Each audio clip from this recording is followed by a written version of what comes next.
بسم اللہ الرحمن الرحیم نحمدہ ونصلی علی رسولہ الکریم اما بعد۔ محترم ناظرین، اس وقت ملک بلکہ پوری دنیا کی جو صورتحال ہے وہ ہر شخص کے سامنے ہے۔ ہر کوئی پریشانی سے گزر رہا ہے۔ چنانچہ ایسے وقت میں جہاں ہم نے رمضان المبارک اپنے گھروں میں رہ کر گزارا ہے، اسی طرح ہماری ذمہ داری ہے کہ ہم عید بھی اپنے گھر میں رہ کر گزارے۔ لہٰذا اس وقت سب سے ضروری مسئلہ نماز عید کا ہے۔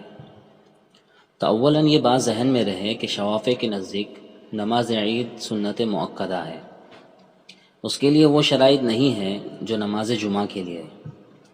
لہٰذا جن افراد کے لیے مسجد میں نماز عید ادا کرنے کی گنجائش ہو وہ مسجد میں جماعت کے ساتھ ادا کرے، اور اگر مسجد میں ممکن نہ ہو تو اپنے گھر میں ہی ادا کرے۔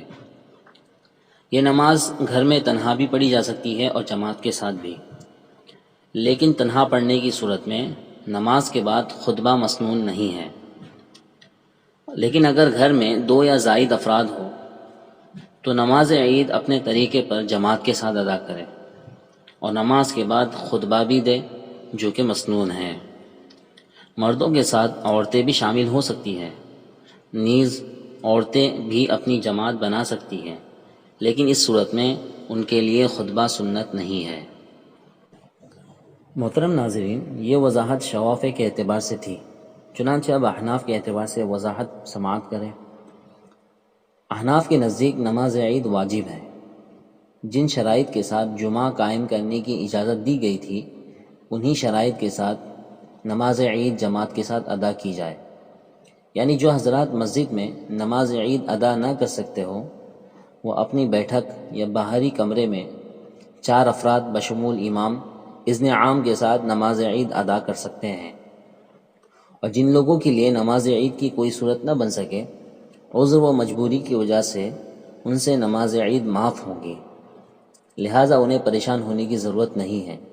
البتہ یہ حضرات اپنے اپنے گھر میں انفرادی طور پر 2 یا 4 رکعت چاشت کی نماز پڑھ لے تو بہتر ہے، کیونکہ جنہیں نماز عید نہ مل سکے ان کے لیے فقہاء نے 2 یا 4 رکعت چاشت مستحب قرار دی ہے۔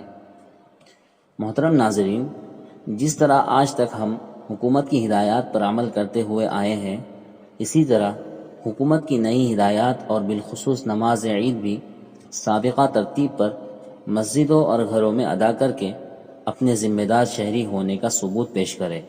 والسلام علیکم ورحمۃ اللہ وبرکاتہ۔